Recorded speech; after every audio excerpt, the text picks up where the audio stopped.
of brilliant Oriental culture has been blooming for several thousand years.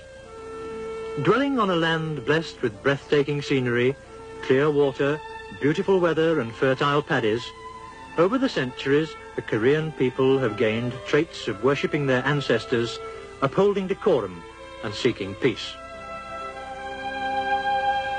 For centuries, the peace-loving people have enjoyed songs and dances and have created the world-famous Koryo Celadons.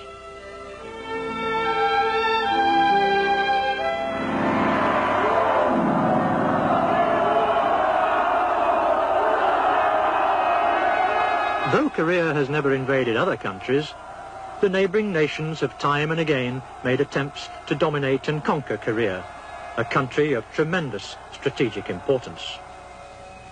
Whenever a foreign people invaded, Koreans exercised their collective strength to block and repel the invader.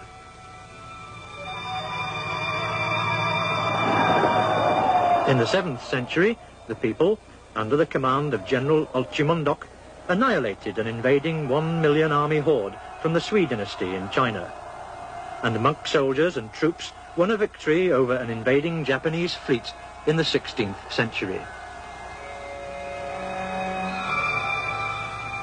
One reason the Koreans could defend their land was that they had long practiced traditional martial arts.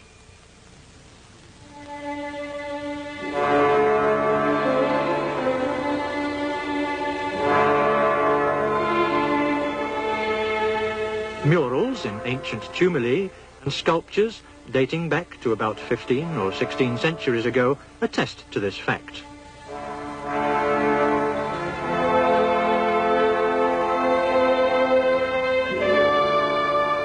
This book, the Illustrated Martial Arts Textbook, systematically introduces the centuries-old Korean martial arts.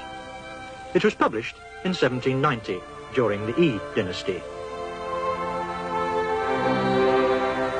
From the book, we learn that Korean martial arts were divided into two main categories, those for men of the sword and those for men of letters. One example of the former is fencing.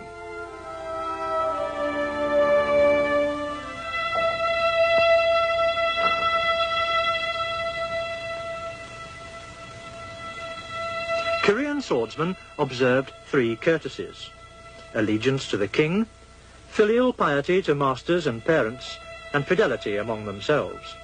In fact, these three courtesies formed the backbone of the spirit of martial arts for the men of the sword.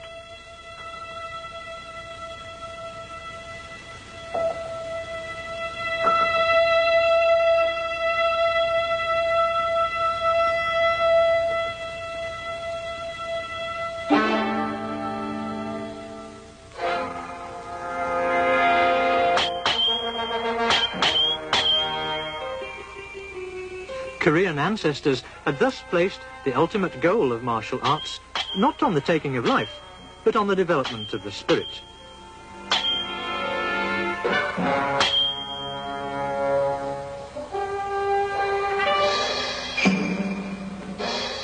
Korean fencing is divided into four categories, in accordance with the kinds of swords and their use. The method of brandishing two long swords, holding them upright, was popular during the more recent Yi dynasty. It is said to have been practiced mainly by the palace guards.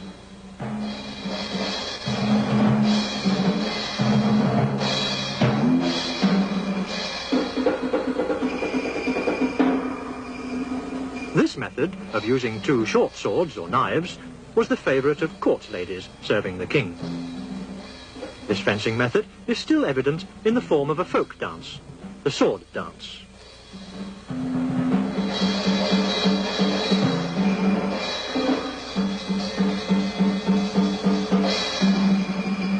During the days of the Silla kingdom, which lasted from the 1st century BC to the 10th century AD, many parents let their sons tour around famous mountains and rivers in order to learn about nature and to discipline themselves.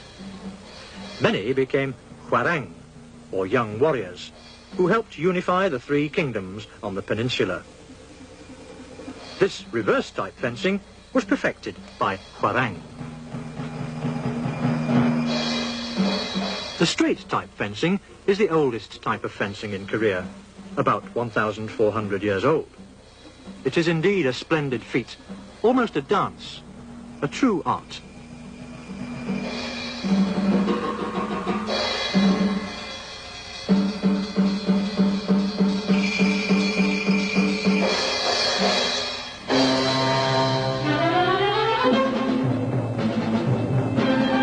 The men of letters who studied Confucianism and members of the royal family also learned and practiced martial arts, but in a very different way from the men of the sword.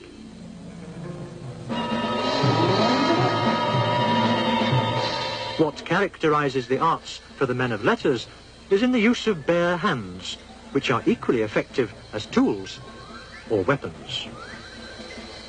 Martial arts of this category, which comprise some 3,600 different kinds, have been developed as a self-defense art. Let's look into some of them.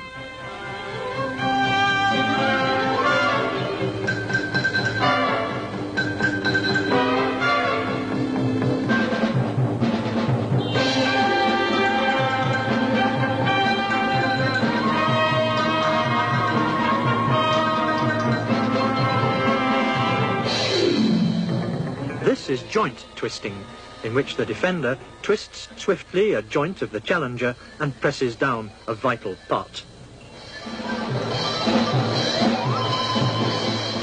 Since the arts of this category take advantage of the weaknesses of muscles and joints, the defender is able to overcome the challenger with less strength.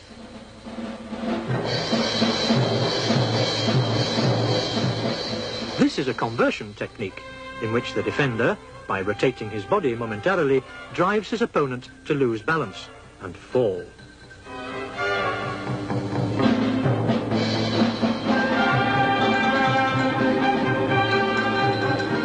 The apprehension technique, which binds and sends a wild rogue to a perfect fix with the aid of a piece of rope, was a martial art police officers had to practice in the old days.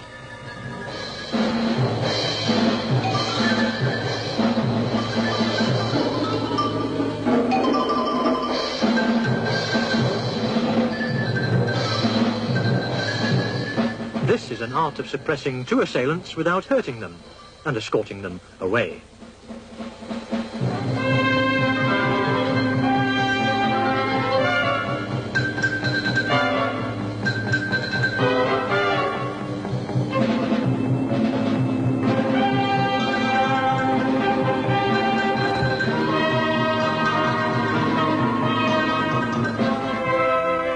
In the olden times, a fan carried by a nobleman often played a role as a weapon of defense.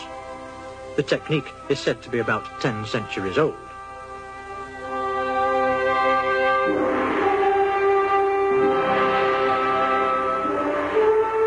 The cane technique, developed in the 7th century by monk Wonhyo, aims to apply a blow or hook and pull vital spots or weak joints of the body.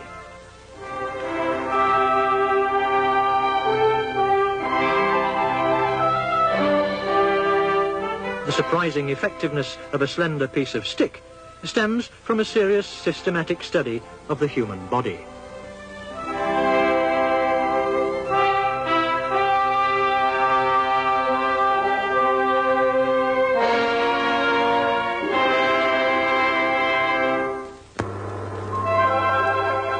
There are 3 fundamental principles in martial arts for the men of letters. The first is lower abdomen respiration. If practiced long enough, this method is very effective in creating a combination of mental and physical strength.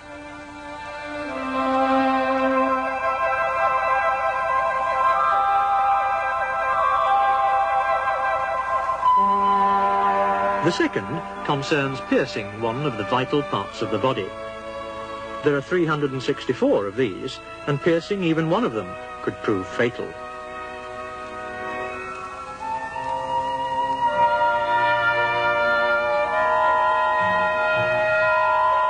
The third is twisting bone joints.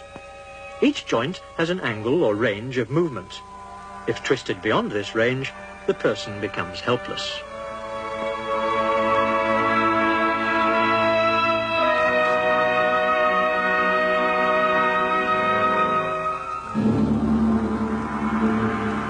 Thus, these three fundamental principles are based on scientific grounds.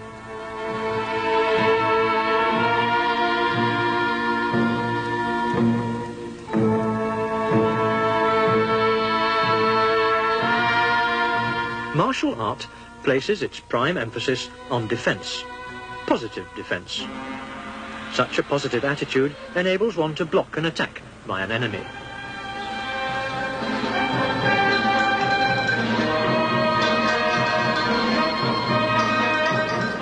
Martial arts for the men of letters received wider acceptance, for they imbued the ideal or the spirit of preparedness.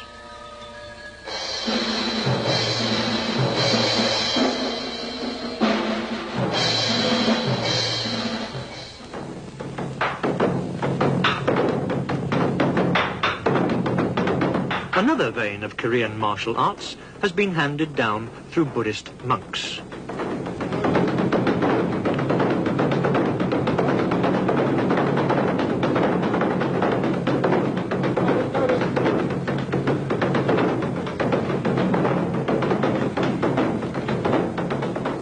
Whenever the destiny of the country was at stake, monks organized army units and fought against invading forces.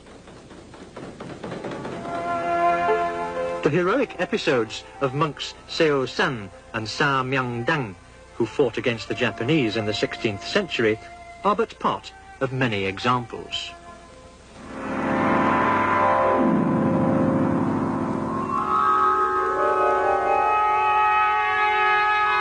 The Buddhist martial arts of Korea have a close relationship with sitting meditation. Because they must sit on the floor for a long time, monks did some physical exercises both before and after meditating. Such exercises are said to have become the basis for the Buddhist martial arts.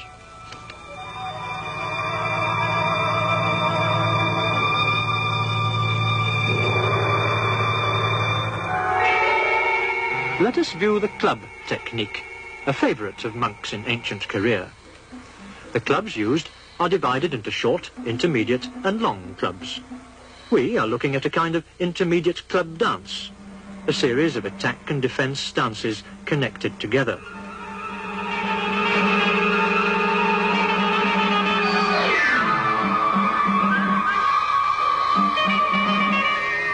Old Korean paintings often took up Taoists carrying long sticks as a theme. The paintings could well be regarded as historic evidence which implies the use of long club techniques.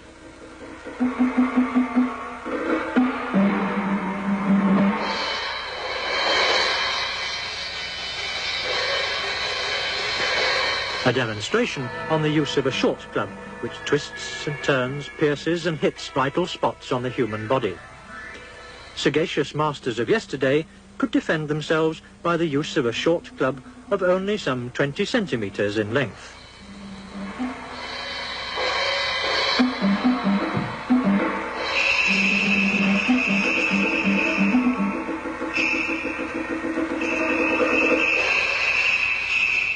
Korean Buddhism has an age-old tradition of defending the country. Whenever the country lay in the midst of turmoil, Buddhists rose, following the teachings of Buddha, mercy on all living beings, and defending the country to save the distressed masses. The history of Korea's Buddhist struggle is a reflection of warm brotherhood and the spirit of territorial defence.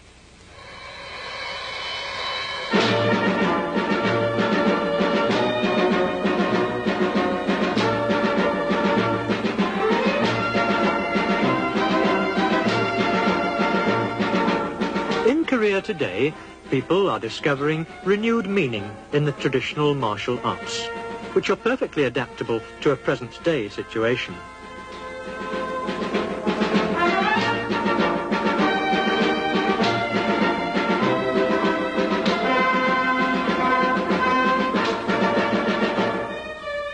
This is one of the reasons why they are widely accepted in many countries of the world. Such international events as the World Taekwondo Convention, in which many countries participate every year, eloquently testifies to the universality of Korea's traditional martial arts.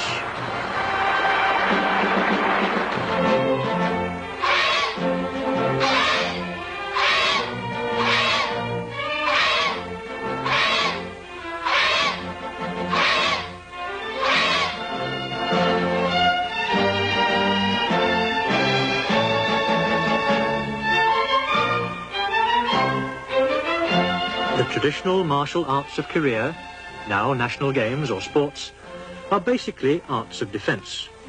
Defence being much more stressed than attack.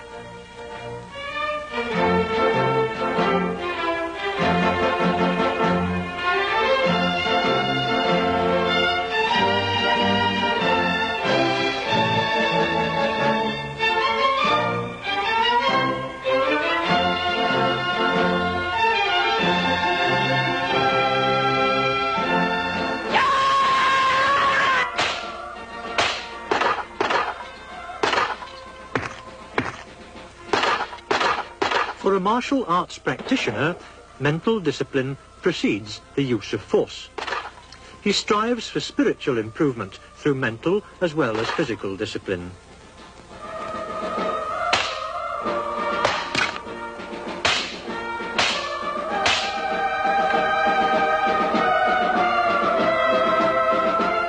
The emphasis is placed on mental discipline and finally sublimates into truth and justice, of protecting the weak and maintaining fidelity and allegiance among men.